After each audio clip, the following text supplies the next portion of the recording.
Assalamualaikum warahmatullahi wabarakatuh.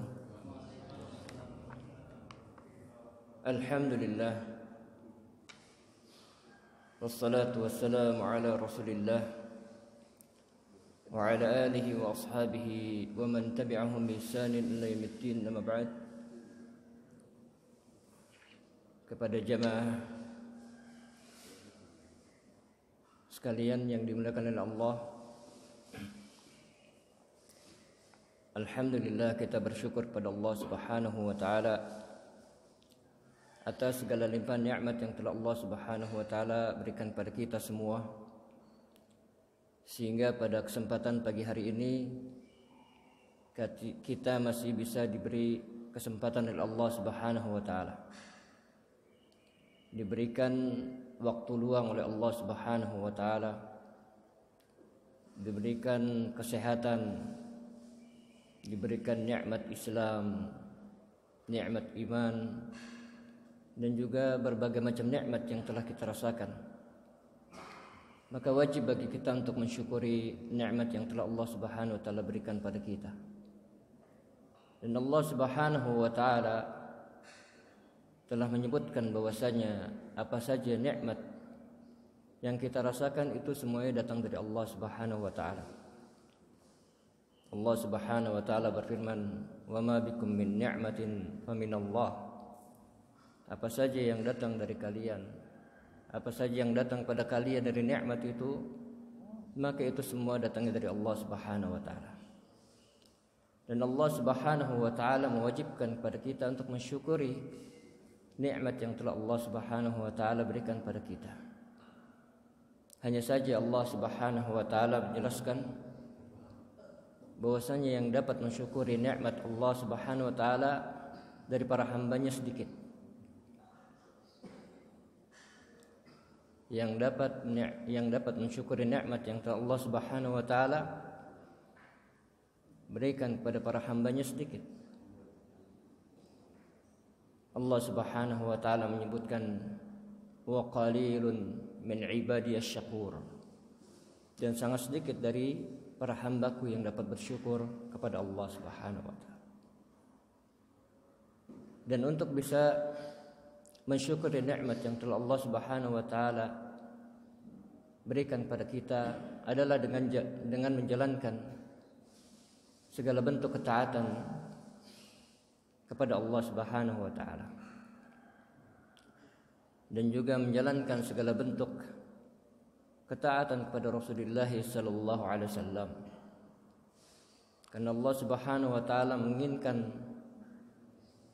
kepada kita semua agar kita menjadi hamba Allah,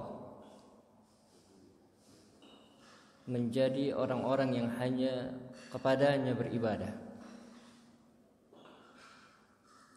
Allah Subhanahu wa taala tidaklah menciptakan kita untuk sesuatu yang sia-sia. Allah Subhanahu wa taala menciptakan kita untuk beribadah kepadanya. Sebagaimana yang Allah Subhanahu wa taala terangkan, "Wa ma khalaqtul jinna wal insa illa liya'budun." Dan tidaklah aku ciptakan jin dan manusia kecuali agar mereka beribadah kepadaku. Dan Allah Subhanahu wa taala juga menyebutkan dalam ayat yang lain, "Afa hasibatum annama khalaqnakum 'abatha wa annakum ilaina la turja'un." Apakah kalian menyangka bahwa kami menciptakan kalian itu untuk sesuatu yang sia-sia dan kalian tidak akan dikembalikan pada kami? Allah Subhanahu wa taala memberikan pertanyaan ini bukan dalam rangka untuk dijawab, akan tapi Allah Subhanahu wa taala memberikan pertanyaan ini dalam rangka untuk mengingkari persangkaan kebanyakan dari para hambanya yang mereka menyangka bahwa misalnya mereka diciptakan oleh Allah Subhanahu wa taala untuk hanya sekedar makan, minum, bermain-main, bekerja dan seterusnya. Tidak dituntut bagi mereka untuk beribadah kepada Allah. Makanya Allah Subhanahu wa taala memberikan pertanyaan yang kata ulama dinamakan dengan al-istifhamu al-inkari, yaitu pertanyaan yang sifatnya mengingkari. Maka dari itu, setelah kita mengetahui tujuan penciptaan kita, bahwa Allah Subhanahu wa taala tidak dalam menciptakan kita untuk main-main, maka sudah sepatutnya bagi kita untuk tidak menyangka seperti itu. Allah Subhanahu wa taala menciptakan kita untuk beribadah kepadanya. Dan satu-satunya cara agar kita bisa mensyukuri nikmat Allah Subhanahu wa taala adalah dengan beribadah kepadanya. Sebagaimana yang Allah Jalla fi'ula sebutkan di dalam Al-Qur'an, "Balillah fa'bud wa kum minasyakirin."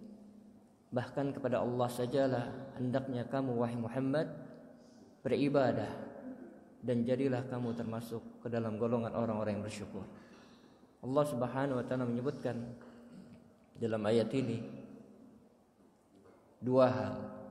Yang pertama ibadah, dan yang kedua syukur.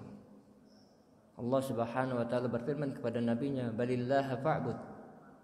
Bahkan kepada Allah lah hendaknya kamu beribadah. Fa'bud dalam bentuk fi'il amr, perintah. Yang para ulama usul mengatakan al-aslu fil amr al-wujub. Hukum asal dari sebuah perintah adalah wajib. Maka Allah Subhanahu wa taala mewajibkan kepada Nabi kita Muhammad alaihi salatu wasallam dan juga kepada kita semua untuk beribadah kepadanya. Wa kum minasyakirin. Dan hendaknya kamu wahai Muhammad jadilah termasuk orang-orang yang bersyukur dengan ibadah kamu itu. Maka alhamdulillah kita berusaha mensyukuri segala nikmat yang Allah Subhanahu wa taala berikan kepada kita dengan berkumpul di sini dalam rangka untuk beribadah kepada Allah Subhanahu wa taala. Dan di antara bentuk ibadah yang Allah Subhanahu wa taala sukai adalah menuntut ilmu. Dan Allah Subhanahu wa taala telah memerintahkan umat Nabi Muhammad alaihi salatu wasallam untuk menuntut ilmu. Dan Nabi sallallahu alaihi wasallam pun juga telah menyebutkan keutamaan-keutamaan yang sangat banyak tentang menuntut ilmu. Di antaranya adalah bahwasanya menuntut ilmu itu merupakan wasilah yang dapat menghantarkan seseorang itu ke dalam surganya Allah Subhanahu wa taala. Sebagaimana yang Nabi sallallahu alaihi wasallam sebutkan, "Man salaka tariqan yaltamisu fi 'ilman sahalallahu lahu bihi tariqan ila jannah." Barang siapa yang menempuh suatu jalan dalam rangka menuntut ilmu. Dan kita alhamdulillah berkumpul di sini bukan hanya sekedar berkumpul, akan tapi kita ingin mendengarkan ayat-ayat dan hadis-hadis, di mana ayat-ayat dan hadis-hadis tersebut merupakan sumber ilmu.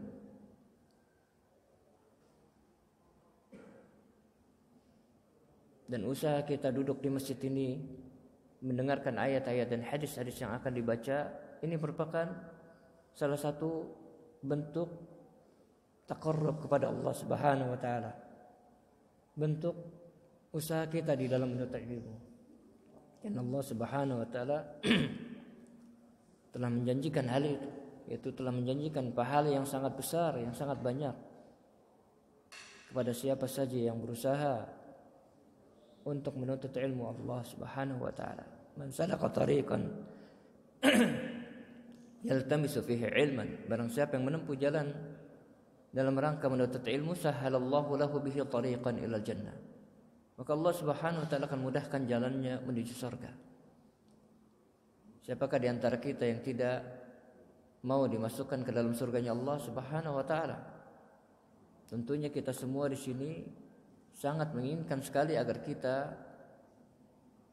dimasukkan oleh Allah Subhanahu wa taala ke surganya Allah Subhanahu wa taala. Akan tapi Allah Subhanahu wa taala memiliki aturan yang harus ditempuh oleh siapa saja yang menginginkan untuk masuk ke dalam surganya Allah Subhanahu wa taala. Karena surganya Allah tidaklah dimasuki oleh orang-orang yang dia berkehendak semaunya. Ya, berkehendak semaunya. Allah Subhanahu wa taala yang mengatur. Allah Subhanahu wa taala yang menunjukkan caranya bagaimana seorang hamba itu bisa masuk ke dalam surganya Allah Subhanahu wa taala. Maka kita berusaha menempuh jalan itu. Menempuh jalan yang telah ditunjukkan oleh Allah dan Rasul-Nya agar seseorang dapat masuk ke dalam surganya Allah Subhanahu wa taala. Jemaah sekalian yang dimuliakan oleh Allah, kajian kita pada pagi hari ini adalah terkait dengan masalah akhlak Rasulullah sallallahu alaihi wasallam. Dan Allah Subhanahu wa taala telah jadikan beliau alaihi salatu wassalam sebagai qudwah bagi kita.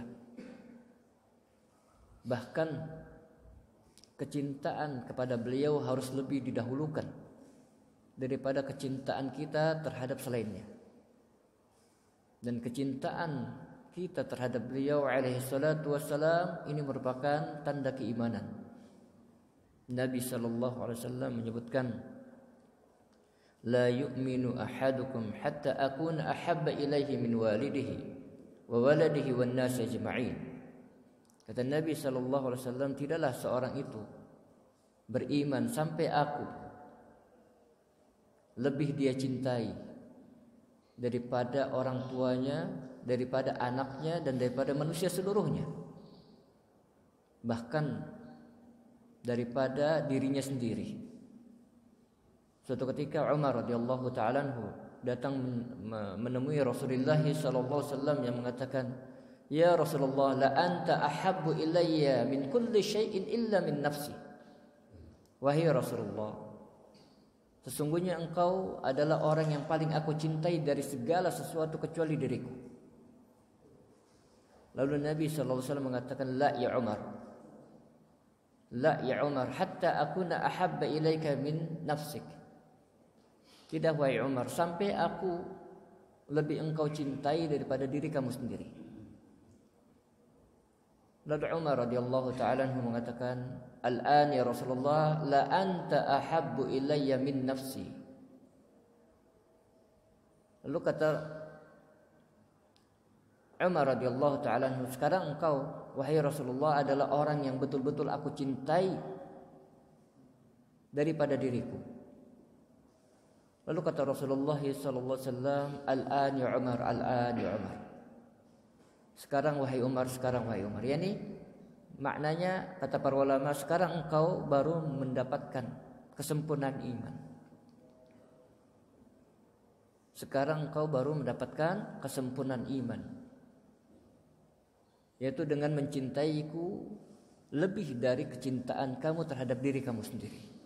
Maka kita lihat sirah perjalanan para sahabat radhiyallahu ta'ala ajma'in. Tidak ada orang yang paling mereka cintai melainkan Rasulullah sallallahu alaihi wasallam. Dan mereka merelakan berkorban dengan harta dan diri mereka sendiri untuk menolong Rasulullah sallallahu alaihi wasallam. Karena menolong beliau alaihi salatu wasallam balasannya sangat azim, sangat besar. Apa? Balasannya surga. Balasannya surga Allah Subhanahu wa taala. Ya.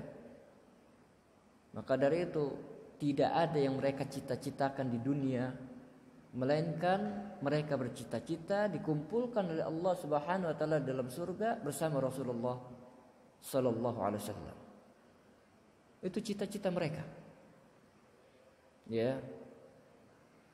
Betapa banyak sahabatnya datang pada Rasulullah, ya Rasulullah, doakan pada Allah agar aku bisa bersama Anda wahai Rasulullah. Maka Nabi SAW memerintahkan sahabat itu untuk memperbanyak sujud, yakni untuk memperbanyak melakukan salat-salat sunnah. Dia melakukan amalan-amalan yang Rasulullah SAW tunjukkan.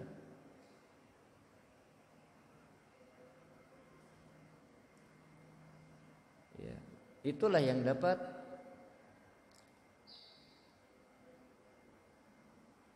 menjadikan seseorang itu akan bersama Rasulullah sallallahu alaihi wasallam. Dari itu hendaknya kita berusaha mengikuti apa yang dilakukan oleh para sahabat radhiyallahu ta'ala ajma'in kepada Rasulullah sallallahu alaihi wasallam. Dan Allah Subhanahu wa taala menyebutkan fa in amanu bimithli ma amantum bihi faqad ihtadaw.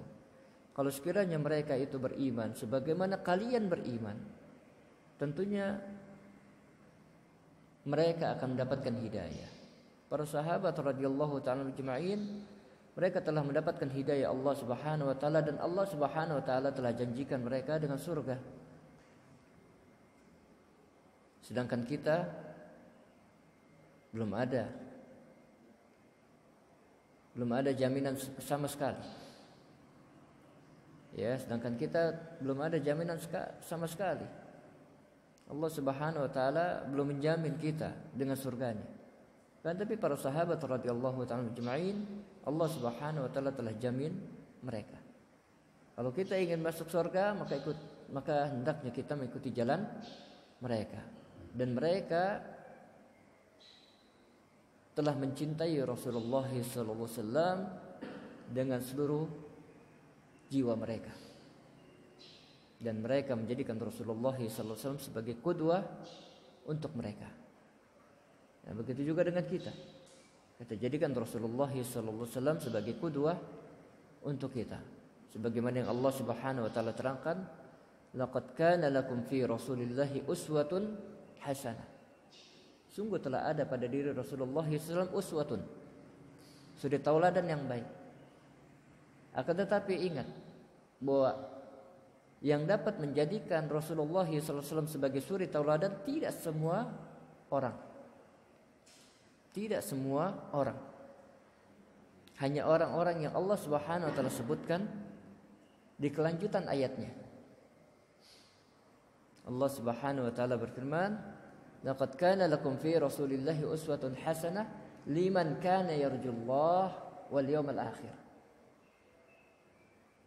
Yang bisa menjadikan Rasulullah sallallahu alaihi wasallam sebagai qudwah, sebagai uswah, adalah orang-orang yang beriman kepada Allah Subhanahu wa taala dengan keimanan yang benar dan beriman kepada hari akhirat. Dia yakin akan perjumpaannya dengan Allah Jalla fi'ala. Dan dia yakin nanti di akhirat kelak dia akan ditanya oleh Allah Subhanahu wa taala tentang Rasulullah sallallahu alaihi wasallam. Ya, ketika seseorang telah dimasukkan ke dalam kuburnya, maka dua malaikat datang menemuinya dan bertanya kepadanya tentang 3 pertanyaan. Yang apabila mungkin kalau 3 pertanyaan tersebut diajukan pada kita saat sekarang ini, insya Allah kita akan sanggup menjawabnya. 3 pertanyaan itu, siapa Rabb kamu? Kalau kita ditanya tentang hal ini, bisa nggak kita menjawabnya? Kira-kira bisa nggak Pak? Man Rabbuka, siapa Rabb kamu? Bisa nggak kita jawab? Bisa. Wa madinuka, apa agama kamu? Bisa nggak kita jawab? Bisa. Kemudian yang terakhir, wa man hadzal rajul alladhi bu'itsa fika? Siapakah laki-laki ini yang telah diutus di tengah-tengah kamu itu? Bisa nggak kita jawab? Bisa. Akan tapi perkara akhirat tidak seperti perkara dunia. Ya, perkara akhirat tidak seperti perkara dunia. Allah Subhanahu wa taala akan memberikan kemudahan bagi seseorang yang betul-betul menapaki agama Allah Subhanahu wa taala dengan benar. Adapun orang-orang munafikin, orang-orang kafirin yang mereka tidak berjalan di atas hidayah Allah Subhanahu wa taala, dia tidak akan sanggup untuk menjawab. Orang-orang munafikin yaitu orang yang pura-pura Islam. Zahirnya Islam akan tapi hatinya menolak. Ya, ini akan berat buat dia. Dan Allah Subhanahu wa taala menyebutkan dalam Al-Qur'an, "Yusabitullahu alladziina aamanu bil qawli tsabiti fil hayatid dunya wa fil akhirah." Allah Subhanahu wa taala akan mengokohkan, menguatkan ucapan orang yang beriman dengan ucapan yang kokoh di kehidupan dunia dan di akhirat. Para ahli tafsir mengatakan yang maksud dengan ucapan yang kokoh ketika di dunia adalah ucapan la ilaha illallah indal maut. Ucapan la ilaha illallah ketika mati. Dan Nabi sallallahu alaihi wasallam mengatakan, "Man kana akhiru kalamihi la ilaha illallah dakhala jannah." Barang siapa yang akhir ucapannya la ilaha illallah, maka dia masuk surga. Kemudian yang kedua, ucapan yang kokoh di akhirat adalah kemampuan yang Allah Subhanahu wa taala berikan kepada hamba tersebut untuk bisa menjawab 3 pertanyaan dari 2 malaikat tadi. Tergantung keimanan seseorang ketika di dunia. Ya. Dari itu hendaknya kita betul-betul mempelajari Islam ini. Betul-betul mengikuti Rasulullah sallallahu alaihi wasallam. Karena dengan mengikuti beliau alaihi salatu wasallam itu merupakan jalan menuju surganya Allah Subhanahu wa taala.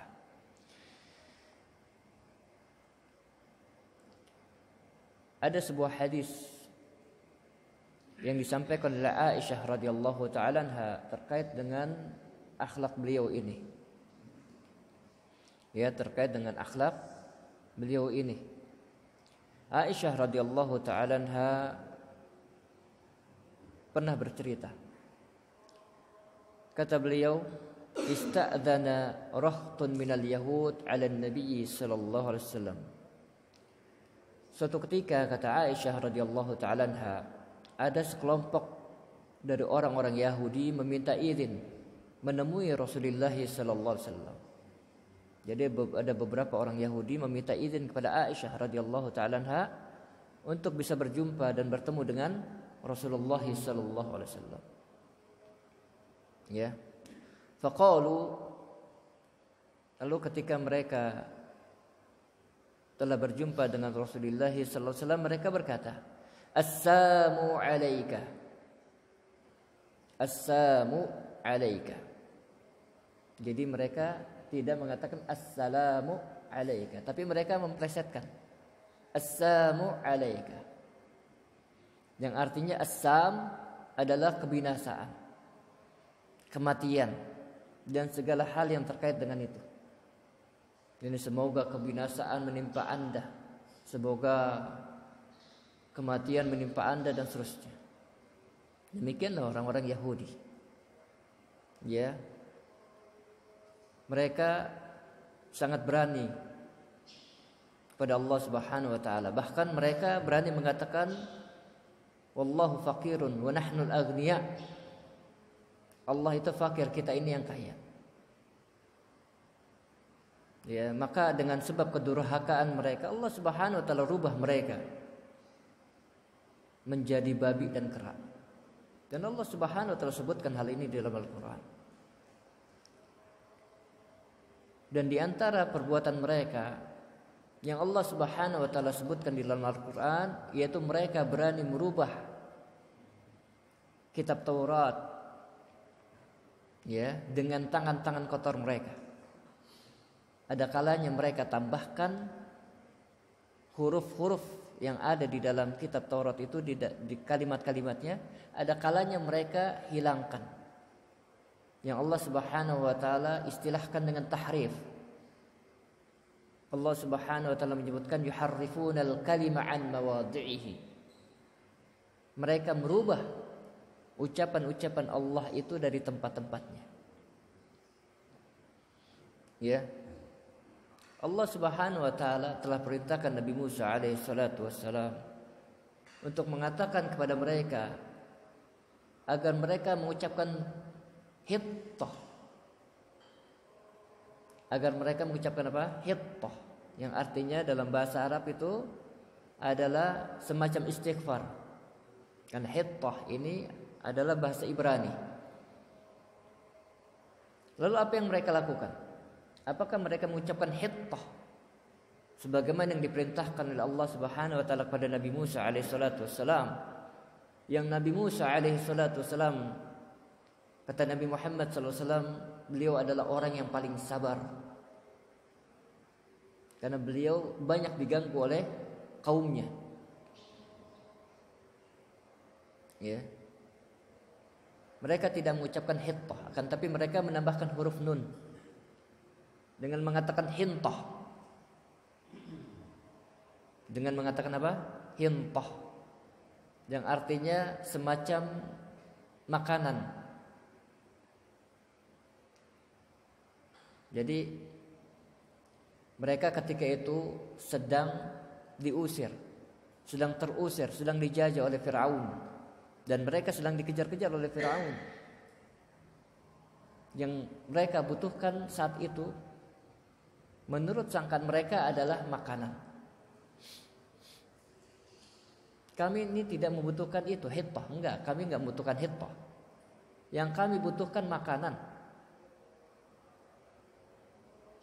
Ya, maka dengan sebab ini Allah Subhanahu wa taala timpakan kepada mereka rasa rakus terhadap dunia yang melebihi rakusnya orang-orang musyrikin.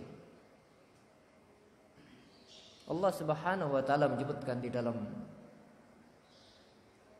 surah Al-Baqarah, kata Allah Subhanahu wa taala, "Wa la tajidannahum ahrasan nasi 'ala hayatin wa minal ladzina asyraku." Dan engkau wahai Muhammad betul-betul pasti, Allah Subhanahu wa taala menggunakan lam dan nun tasydid, dua tanda taukid dalam bahasa Arab, yang menunjukkan bahwasanya sifat mereka adalah seperti itu. Dan Allah Subhanahu wa taala dalam ayat ini ingin mengisyaratkan pada kita bahwasanya mereka itu orang-orang yang Allah Subhanahu wa taala sebutkan. Wala tajidannahum ahrasan nasi 'ala hayatin. Engkau pasti akan mendapati mereka wahai Muhammad, yaitu orang-orang Yahudi, ahrasan nasi 'ala hayatin. Orang-orang yang paling rakus terhadap kehidupan dunia. Ahrasan nasi 'ala hayatin wa minal ladzina asyraku. Melebihi kerakusannya orang-orang musyrikin pada umumnya. Ya. Makanya mereka ini orang-orang Yahudi sangat ingin sekali menguasai dunia. Dan mereka sangat ingin sekali kaum muslimin ikut seperti mereka. Dan Allah Subhanahu wa taala telah mengkhabarkan hal ini di dalam kitabnya yang mulia. Allah Subhanahu wa taala mengatakan, "Walan tarda 'ankal yahudu walan nasara hatta tattabi'a millatahum." Allah Subhanahu wa taala menggunakan lan. Dalam bahasa Arab itu ada la, ada lam, ada la, ada lan, yang semuanya memiliki makna berbeda. La, lam, lan. Kalau Allah Subhanahu wa taala menggunakan lan, maksudnya adalah lil istiqbal, lil istimrar, yaitu bahwa hal itu terus menerus keadaannya. Kata Allah Subhanahu wa taala, "Walan tarda 'ankal yahud walan nasara." Orang-orang Yahudi dan Nasrani selama-lamanya Allah katakan tidak akan pernah ridha kepada engkau wahai Muhammad, hatta tattabi'a millatahum, sampai engkau mengikuti millah. Allah Subhanahu wa taala menyebutkan millah terkait dengan cara beragama mereka. Bukan hanya cara beragama mereka saja, cara muamalah mereka. Kalau bisa engkau wahai Muhammad ikut seperti mereka. Maka Nabi SAW mengatakan bahwa nanti di akhir zaman banyak umatnya yang akan mengikuti mereka. Kata Nabi SAW, "La tattabi'unna sunana man kana qablakum shibran bi shibrin wa dhira'an bi dhira'in hatta law dakhalu hujra dhabbin la dakhaltumuh." Kata Nabi SAW, pastilah kamu betul-betul akan mengikuti sunnah-sunnahnya orang-orang sebelum kalian, sejengkal demi sejengkal, sehasta demi sehasta, hatta law dakhalu hujra dhabbin. Kalau sekiranya mereka masuk ke lubang dhab, yaitu binatang yang ada di gurun pasir, ya, yaitu kecil segini, lubangnya tentunya kecil. Hatta law dakhalu hujra dhab, ya, kalau sekiranya mereka masuk ke dalam lubang dhab, la dakhaltubuh, pastilah kamu akan ikut-ikutan masuk. Ini bentuk mubalaghah dari Nabi sallallahu alaihi wasallam. Ya secara hakiki tidak mungkin kita bisa masuk ke dalam lubang bodoh, akan tapi Nabi sallallahu alaihi wasallam mengisyaratkan kepada kita bahwa sampai pada masalah yang kecil pun kalian akan berusaha ikut dengan mereka. Para sahabatnya bertanya, menebak, al-Yahud wan Nasara ya Rasulullah. Apakah orang-orang Yahudi dan Nasrani wahai Rasulullah? Apa kata beliau? Faman, siapa lagi kalau bukan mereka? Ya, siapa lagi kalau bukan mereka? Jadi Nabi sallallahu alaihi wasallam telah mengkhabarkan pada kita bahwasanya umatnya nanti akan banyak mengikuti sunnah mereka. Kenapa umatnya akan banyak mengikuti sunnah mereka? Jawabnya karena mereka tidak ada perhatiannya terhadap sunnah Rasulullah sallallahu alaihi wasallam, dan mereka tidak mau tahu tentang sunnah Rasulullah sallallahu alaihi wasallam, dan mereka malas untuk menuntut ilmu. Karena dengan menuntut ilmu kita bisa mengetahui sunnah Rasulullah sallallahu alaihi wasallam, dan Nabi sallallahu alaihi wasallam telah mengkhabarkan bahwa orang-orang yang akan mengikuti sunnah beliau alaihi salatu wasallam sedikit. Kata beliau alaihi salatu wasallam, bada'al islamu ghariban fasayudu ghariban kama bada'a fatuba lil ghuraba. Islam bermula dalam keadaan asing. Ketika Nabi sallallahu alaihi wasallam menawarkan kalimat tauhid la ilaha illallah, yang mereka orang-orang Quraisy itu paham tentang makna kalimat la ilaha illallah, ya, ini dianggap aneh. Aja'ala alihatan ilaha wahida inna hadza la syai'un ujab, kata mereka. Apakah dia Muhammad akan menjadikan tuhan-tuhan yang banyak ini menjadi satu saja? Ini sesuatu yang aneh. Innahum kanu idza qila lahum la ilaha illallah yastakbirun. Mereka dahulu apabila dikatakan pada mereka la ilaha illallah, mereka menyombongkan diri. Wa yaqulun a inna latariku alihatina li sya'irin majnun. Dan mereka mengatakan, apakah kita akan meninggalkan tuhan-tuhan kita yang banyak ini, ya, untuk seorang gila, untuk si penyair yang gila ini? Ya, mereka merasa aneh. Dan Nabi SAW mengatakan bahwa di akhir zaman nanti umatnya akan merasa aneh tentang Islam itu sendiri. Ketika seseorang mengamalkan sunnah Rasulullah SAW, maka akan dianggap aneh. Karena ini tidak seperti biasa yang dipahami oleh masyarakat. Maka kata Nabi SAW, badal Islamu ghariban fasayudu ghariban kama bada'a. Islam itu bermula dalam keadaan asing, aneh, dan akan kembali menjadi aneh. Sebagaimana permulaannya, fatuba lil ghuraba. Maka berbahagialah orang-orang yang aneh ini. Siapa mereka? Alladzina yuslihun nas 'inda fasadin nas. Yaitu orang-orang yang berusaha untuk memperbaiki manusia ketika manusia itu rusak. Man ya'sihim aktsar mimman yuti'uhum. Orang yang bermaksiat menolak ajakan mereka itu lebih banyak daripada orang yang mentaatinya. Ya. Inilah keadaan orang-orang yang ada di akhir zaman. Maka dari itu kita berusaha untuk mempelajari sunnah Rasulullah SAW. Kita amalkan untuk diri kita. Kita sampaikan kepada istri kita, anak kita. Ya, kita sampaikan kepada masyarakat kita tentang sunnah Rasulullah SAW, agar Allah Subhanahu Wa Taala menahan adab, agar Allah Subhanahu Wa Taala mengangkat adab. Karena dengan mengikuti sunnah Rasulullah SAW, Allah akan hilangkan adab. Kata Allah Subhanahu Wa Taala, "Wa ma kana Allahu liyu'adzibahum wa anta fihim." Allah tidak akan mengadab mereka jikalau engkau wahai Muhammad berada di tengah-tengah mereka. Rasulullah SAW sudah wafat. Apa yang tersisa dari beliau? Apa yang tersisa dari beliau? Peninggalannya. Bajunya, sepatunya, rambutnya, atau ajarannya yang dimaksud? Ajarannya. Yang tersisa dari Rasulullah SAW sampai sekarang adalah ajarannya. Adapun pakaian, rambutnya, sendalnya, ini tidak bermanfaat.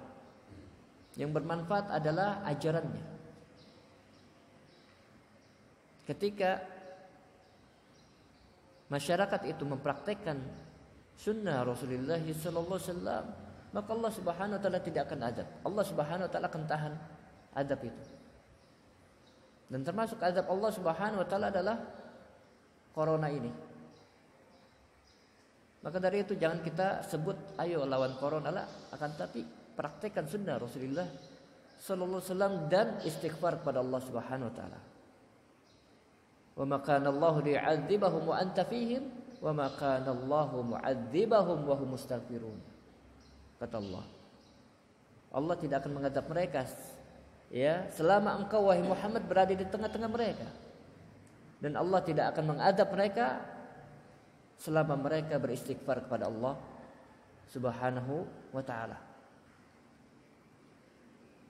Ya, jadi kebiasaan orang-orang Yahudi mereka menambah atau merubah. Ya, menambah atau mengurangi ayat yang ada di dalam kitab Taurat yang Allah Subhanahu wa taala istilahkan dengan tahrif. Dengan tahrif merubah. Salah satunya adalah hittah. Ya, hittatun naghfir lakum khatayakum. Ya, Allah Subhanahu wa taala sebutkan dalam surah Al-Baqarah ayat ke-58. Yang megang mushaf dibuka surah Al-Baqarah ayat 58.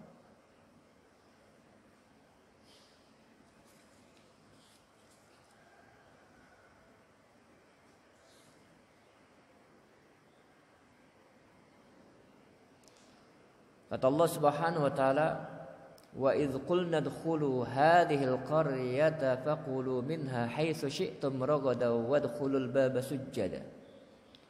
Kata Allah Subhanahu wa taala, dan ingatlah ketika kami katakan kepada mereka, masuklah ke negeri ini, yaitu ke negeri Palestina.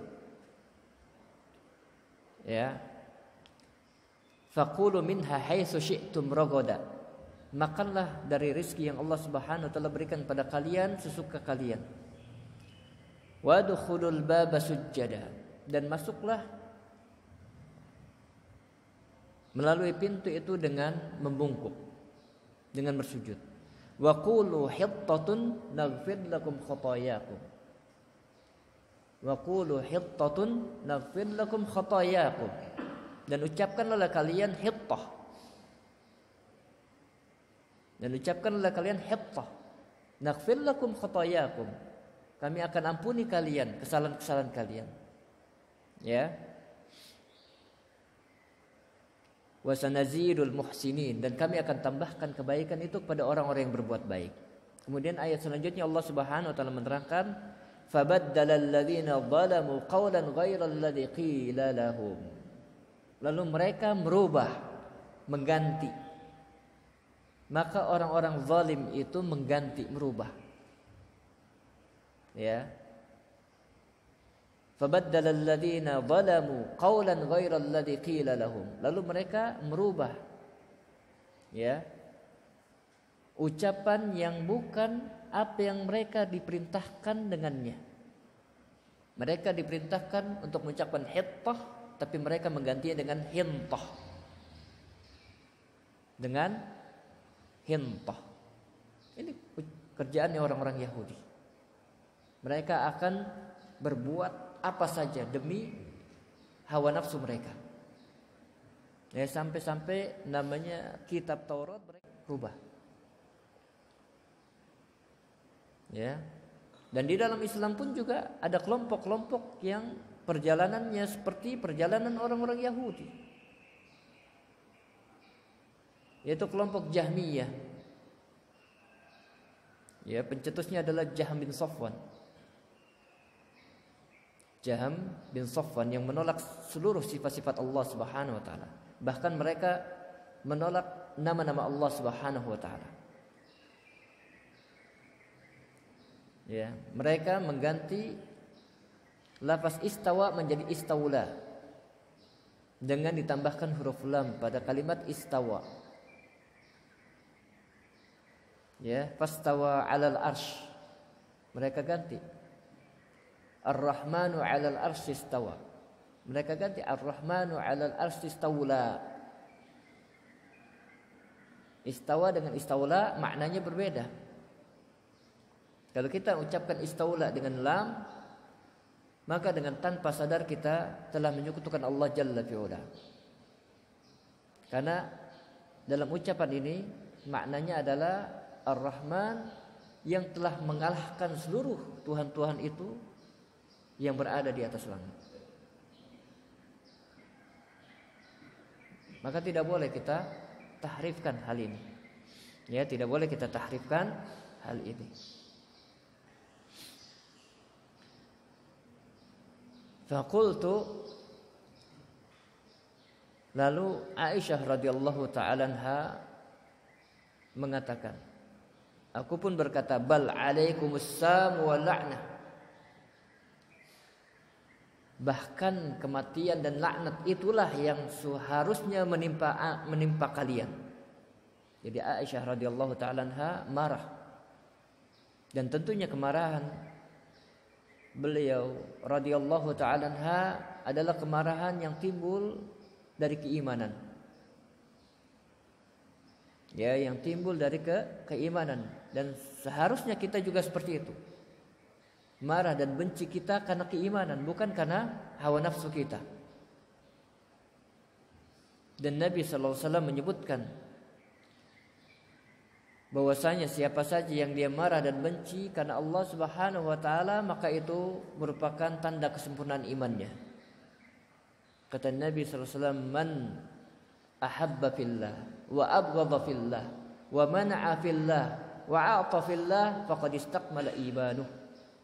Barang siapa yang cintanya karena Allah, bencinya karena Allah, dia mencegah karena Allah, dia memberi karena Allah, faqad istakmala imanuh, maka imannya telah sempurna. Ya, maka imannya telah sempurna. Dan Rasulullah sallallahu alaihi wasallam adalah orang yang memiliki akhlak ini. Ya, kata Anas bin Malik radhiyallahu ta'ala adalah Rasulullah sallallahu alaihi wasallam dalam urusan dunia beliau, ketika urusan dunia itu diganggu, maka beliau adalah orang yang pemaaf. Banyak memberikan maaf, banyak memberikan uzur. Tidak ada marahnya. Namun ketika agama Allah Subhanahu wa taala diganggu, maka beliaulah orang yang paling marah. Ya, maka beliaulah orang yang paling marah.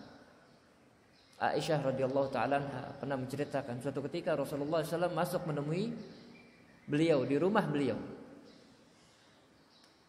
Ya, sebagaimana kita ketahui bahwa Rasulullah SAW memiliki istri lebih dari satu. Berapa istri beliau?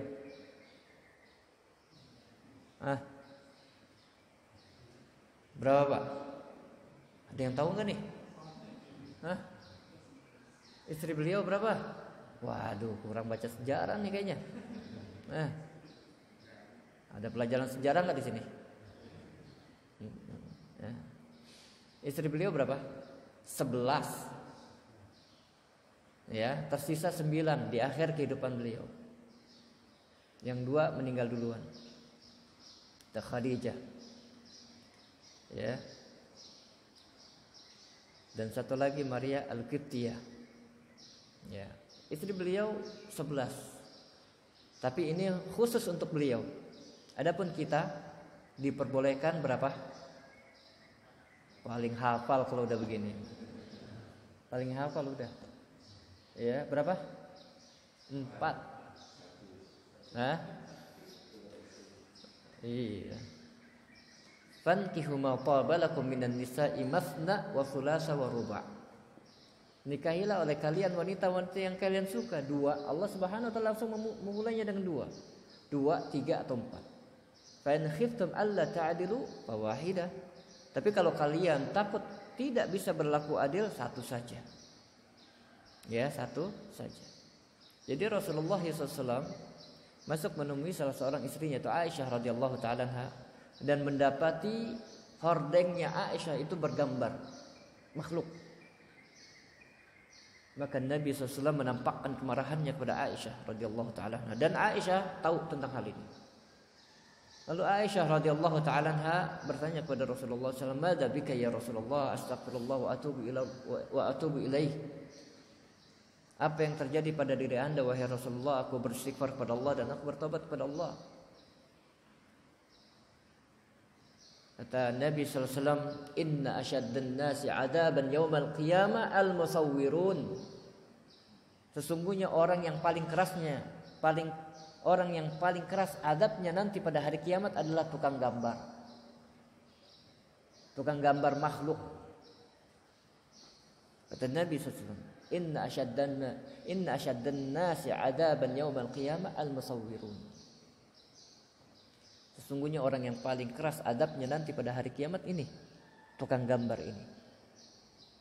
Makanya kita nggak boleh menggambar makhluk, tidak boleh. Ya, kita boleh menggambar silahkan, tapi selain makhluk yang bernyawa. Adapun selainnya, ya seperti pohonan, pemandangan ini tidak ada larangan. Ya, tidak ada larangan. Jadi seperti itu Nabi SAW, kemarahan beliau dibangun di atas keimanan. Nah ini Aisyah radhiyallahu ta'ala anha juga membangun kemarahannya di atas keimanan. Hanya saja Nabi SAW meluruskan. Ya, meluruskan. Kata Nabi SAW, "Ya Aisyah, innallaha rafiqun yuhibbur rifqa fil amri kullihi."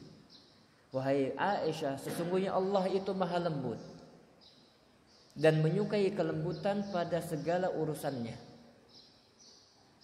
Inilah yang dimaksud pada judul kita pada pagi hari ini, itu kelembutan akhlak Rasulullah SAW. Walaupun beliau diganggu oleh orang-orang Yahudi dengan ucapan Assalamualaikum, Nabi SAW tidak marah-marah. Beliau menjawabnya dengan santun, dengan lembut, dengan mengatakan alaikum. Ya. Qultu. Lalu kata Aisyah radhiyallahu ta'ala anha,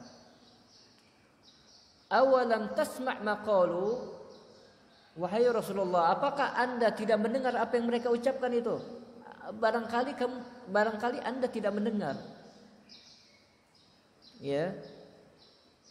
Qala. Lalu kata Nabi sallallahu alaihi wasallam, "Qultu wa alaikum." Beliau mengatakan bahkan sudah aku jawab alaikum. Ya, sudah aku jawab alaikum.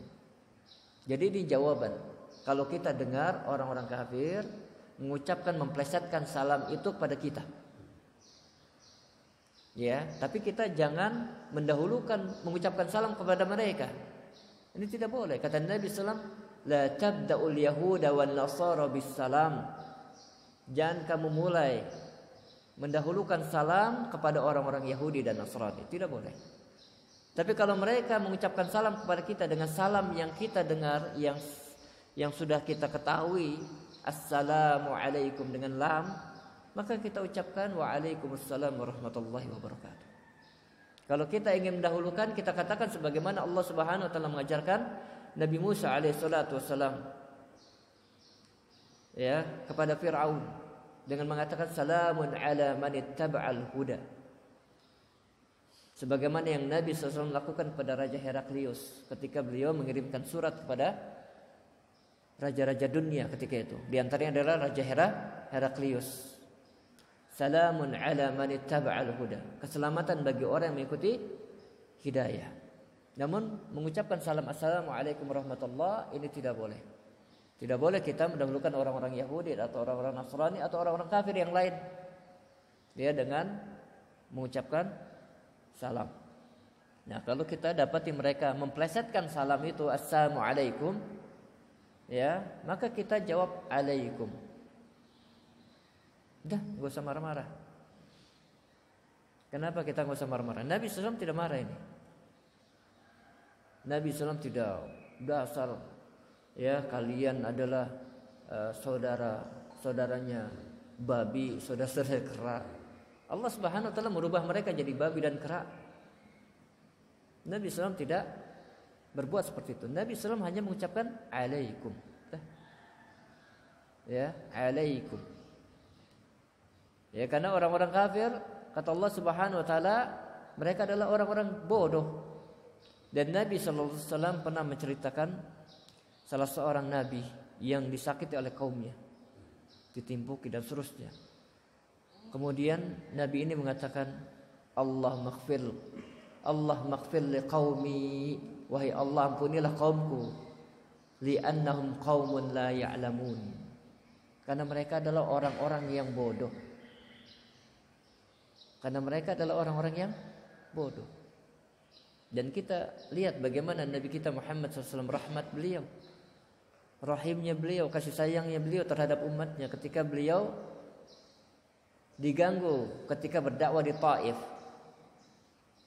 Beliau habis-habisan ditimpukin, dipukul dan seterusnya sampai berdarah-darah.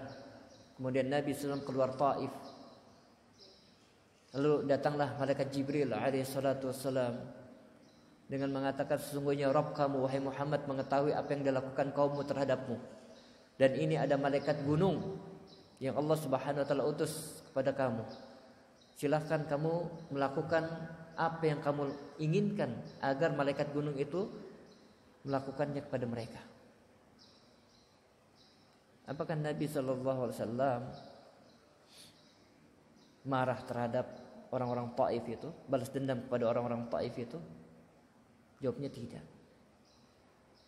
Ya, bahkan kata beliau, bahkan aku menginginkan an yukhrijallahu man la yusyriku billahi wal yaumil man la yusyriku billahi syai'an min aslabihi. Bahkan aku sangat menginginkan Allah Subhanahu wa taala mengeluarkan orang-orang yang tidak berbuat syirik, ya, dari sulbi-sulbi mereka. Ya, karena malaikat ini mengatakan, saya akan benturkan gunung-gunung itu kepada mereka. Kata Nabi SAW tidak. Nabi SAW katakan tidak. Bahkan yang saya inginkan, Allah Subhanahu wa taala mengeluarkan dari sulbi-sulbi mereka orang-orang yang hanya menyembah kepada Allah Subhanahu wa taala dan tidak berbuat syirik kepada Allah Subhanahu wa taala. Ya. Wa anha qalat, dan dari Aisyah radhiyallahu taala anha beliau mengatakan, qala Rasulullah sallallahu alaihi wasallam, ya Aisyah, wahai Aisyah, innallaha rafiqun yuhibbur rifqa, sesungguhnya Allah itu maha lembut dan menyukai kelembutan. Wa yu'ti 'ala rifqi ma la yu'ti 'ala al-'unuf, Allah Subhanahu wa taala memberikan di atas kelembutan itu tidak, ya, apa yang tidak Allah Subhanahu wa taala berikan di atas kemarahan. Wa ma la yu'ti 'ala ma siwahu, dan Allah Subhanahu wa taala tidak akan memberi apa yang selain daripada itu. Maka kita lihat akhlak Rasulullah sallallahu alaihi wasallam pada hadis ini yang disampaikan oleh Aisyah radhiyallahu taala anha, ya, di mana beliau betul-betul menampakkan akhlak beliau di hadapan orang-orang kafirin, yang mereka sudah tahu tentang akhlak beliau pada kitab-kitab mereka. Orang-orang Yahudi dan Nasrani itu mereka adalah orang-orang yang paling mengetahui tentang sifat-sifat Rasulullah sallallahu alaihi wasallam. Karena Allah Subhanahu wa taala telah menjelaskan segala sesuatunya tentang Rasulullah di dalam kitab Taurat dan Injil. Allah Subhanahu wa taala mensifatkan pengetahuan mereka dengan ya'rifunahu kama ya'rifuna abna'ahum. Mereka orang-orang Yahudi dan Nasrani itu mengenal Nabi Muhammad sallallahu alaihi wasallam sebagaimana orang tua, seorang ayah itu mengenal anak-anak mereka. Kalau misalkan kita memiliki anak kembar nih, kira-kira kita tahu nggak mana yang A, mana yang B? Tahu nggak? Ya harusnya tahu kata bapak. Ya, tahu nggak pasti? Tahu. Anak kita, ya, dia berkumpul di kerumunan anak-anak yang lain. Kita tahu nggak anak kita? Pasti tahu. Nah, begitulah pengetahuan orang-orang Yahudi dan Nasrani terhadap Rasulullah SAW. Karena Allah Subhanahu wa taala telah menyebutkan segala sesuatunya. Ya, sampai-sampai tingginya Rasulullah sallallahu alaihi wasallam, warna kulitnya beliau alaihi salatu wasallam, rambutnya beliau alaihi salatu wasallam, bahkan sifat-sifat para sahabatnya telah Allah Subhanahu wa taala terangkan. Falamma ja'ahum ma 'arafu bihi kafaru bih. Falamma ja'ahum ma 'arafu kafaru bih, kata Allah. Ketika datang kepada mereka apa yang dahulu mereka ketahui, kafaru bih, maka mereka mengingkarinya. Fala'natullahi 'alal kafirin. Maka laknat Allah atas orang-orang kafir itu. Ya. Walaupun Nabi SAW diperlakukan demikian, Nabi SAW tetap menampakkan akhlak yang mulia di hadapan mereka. Ya, tidak marah-marah.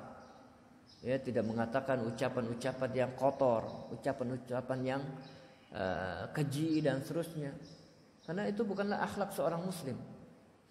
Laisal muslim, bukanlah seorang muslim itu ta'anan wa la'anan. Ya, bukanlah orang yang muslim itu orang-orang yang suka melaknat, orang-orang yang suka berkata-kata yang kotor, bukan. Ya, seorang muslim adalah orang yang sangat baik ucapannya. Kata Nabi SAW, man kana yu'minu billahi wal yawmil akhir falyaqul khairan aw liyasmut. Barang siapa yang beriman kepada Allah dan hari akhir, hendaknya dia berkata yang baik atau dia diam. Kalau tidak bisa berkata yang baik, maka hendaknya kita diam. Ya. Dan hendaknya kita perhatikan ucapan kita. Di dalam hadis ini ada beberapa faedah, beberapa pelajaran yang bisa kita petik. Di antaranya adalah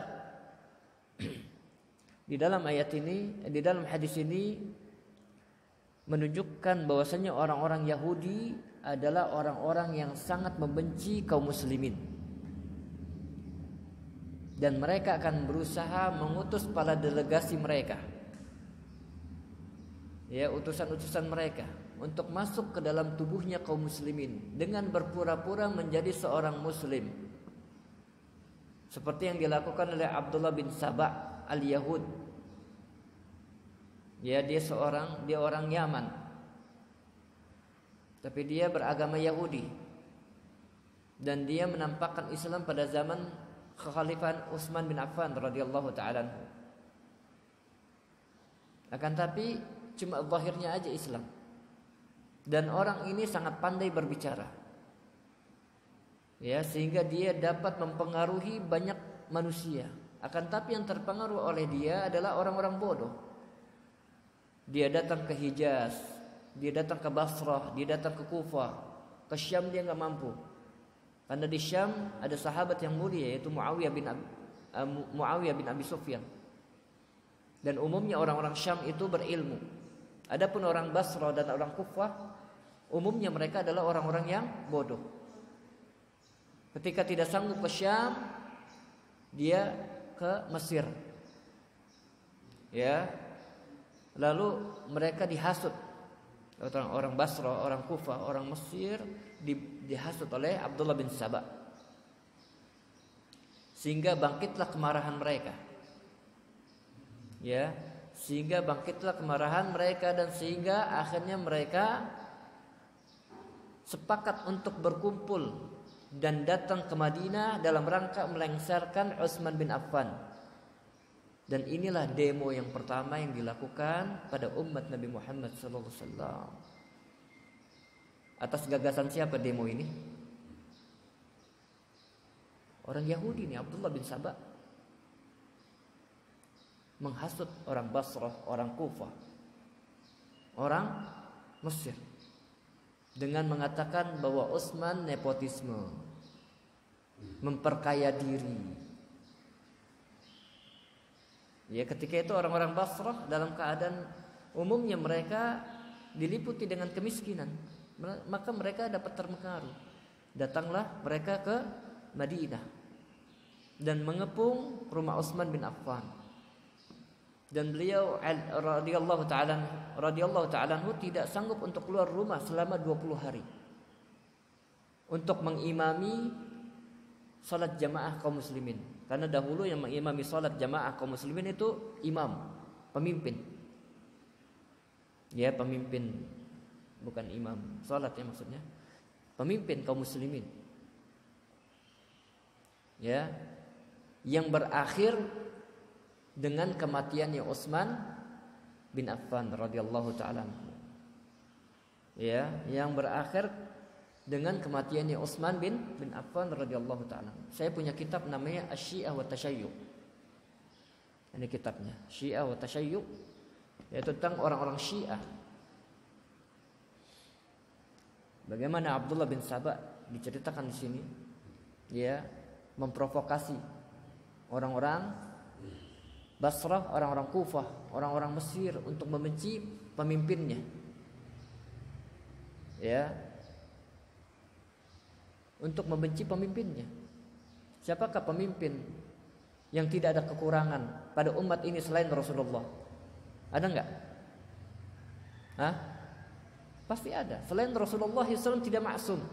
Pasti ada kekurangan. Namun Rasulullah SAW tetap memerintahkan kita untuk apa? Untuk tetap mendengar dan taat. Tasma' wa tuti' wa in duriba dhahruk wa in ukhidha maluk tasma' wa tuti', kata Nabi.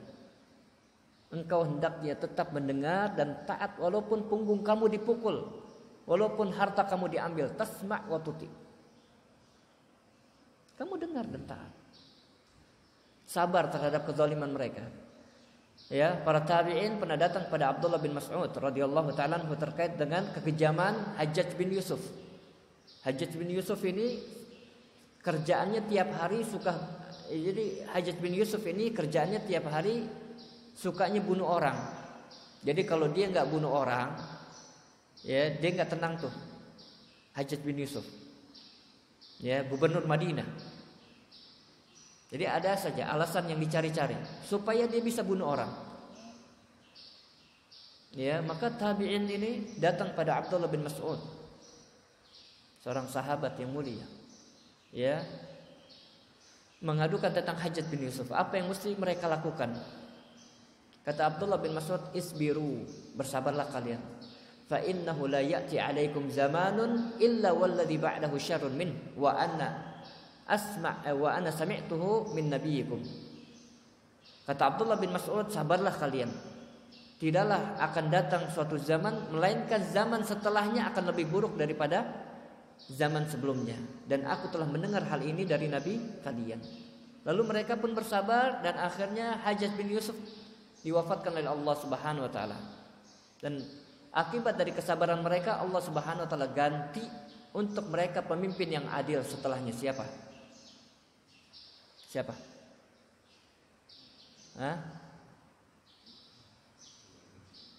Umar bin Abdul Aziz.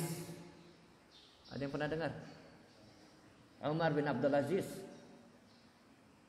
Ini pemimpin pengganti dari Hajjaj bin Yusuf. Allah Subhanahu wa taala ganti. Sampai-sampai mereka mengatakan, kami ini tidak pernah mencaci maki Hajjaj bin Yusuf, walaupun dalam perkumpulan kami. Karena kami enggak tahu, mungkin saja malam ini Allah Subhanahu wa taala kasih hidayah kepada Hajjaj bin Yusuf. Terus mereka melakukan gitu, mendoakan kebaikan, mendoakan hidayah untuk Hajjaj bin Yusuf. Maka Allah Subhanahu wa taala kabulkan mereka. Ya, Allah Subhanahu wa taala gantikan untuk mereka pemimpin yang adil. Pada zaman Umar bin Abdul Aziz tidak ada kemiskinan sama sekali. Sampai-sampai mereka bingung mau memberikan zakat itu pada siapa. Betul-betul makmur. Betul-betul makmur. Mereka bingung. Ya, mau berikan kepada si fulan udah lagi enggak miskin. Ya, fulan bingung. Ya. Seperti itu. Jadi, hendaknya kita berusaha untuk menjauhi diri kita dari bertasyabbuh dengan orang-orang Yahudi, menyerupai orang-orang Yahudi. Ya. Karena mereka adalah orang-orang yang sangat membenci kaum muslimin. Mereka akan membuat provokasi, ya, mereka akan mengacak-ngacak tubuh kaum muslimin. Maka dari itu hendaknya kita berhati-hati terhadap hal ini, makar mereka. Ya, terhadap makar mereka. Bahkan dalam masalah urusan dunia mereka pun juga ingin agar kaum muslimin ikut dengan mereka. Siapakah yang pertama kali mencetuskan riba? Ya. Yang mencetuskan riba nih siapakah? Siapa yang pertama kali? Orang-orang Yahudi. Banyak gak kaum muslimin yang bermuamalahnya dengan muamalah ribawiyah? Banyak gak? Banyak. Padahal riba ini menyusahkan, ya. Dan kita hendaknya tumbuhkan pada diri kita ini sifat qanaah. Udah menerima apa adanya yang datang dari Allah Subhanahu wa taala. Ya. Bersikap qanaah, jangan gampang berhutang. Walaupun berhutang itu boleh. Tapi yang namanya orang berhutang, perkara yang paling berat untuknya adalah ketika ingin membayar hutangnya. Ya. Meminjam hutang gampang. Yang berat bagi orang yang berhutang apa? Membayar hutangnya.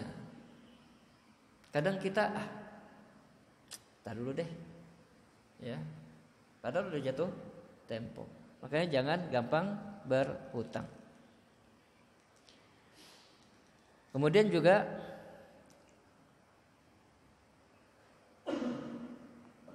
di dalam hadis ini terdapat faedah bahwasanya Allah Subhanahu wa taala memiliki nama, ya, memiliki nama Ar-Rafiq. Memiliki nama Ar-Rafiq dan juga memiliki sifat Ar-Rifqu.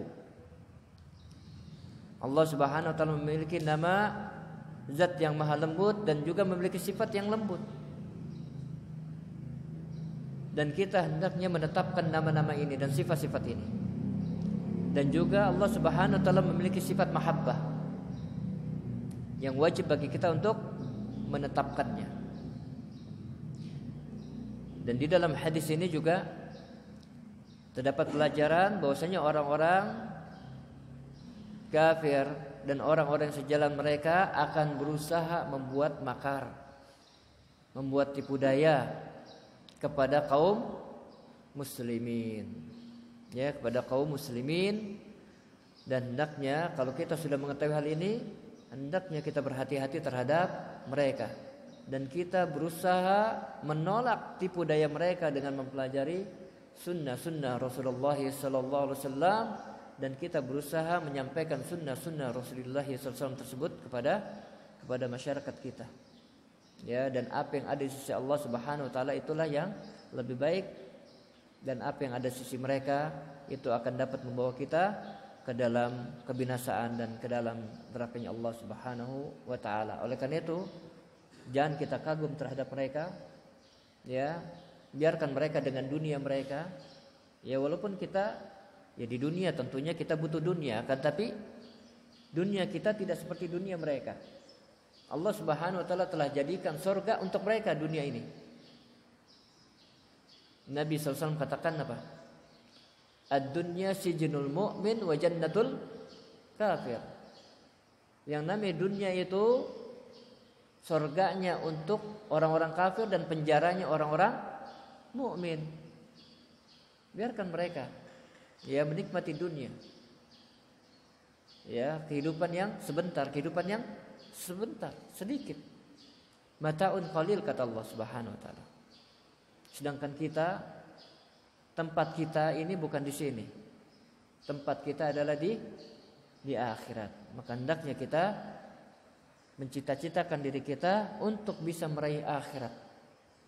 Ya, untuk bisa meraih akhirat. Seperti itu. Allah taala alam, karena sudah jam 6 lewat. Mungkin Anda cukupkan sampai di sini ya kajian pagi hari ini. Dan jikalau ada pertanyaan silahkan. Jikalau ada yang ingin ditanyakan, tafadhol, silahkan.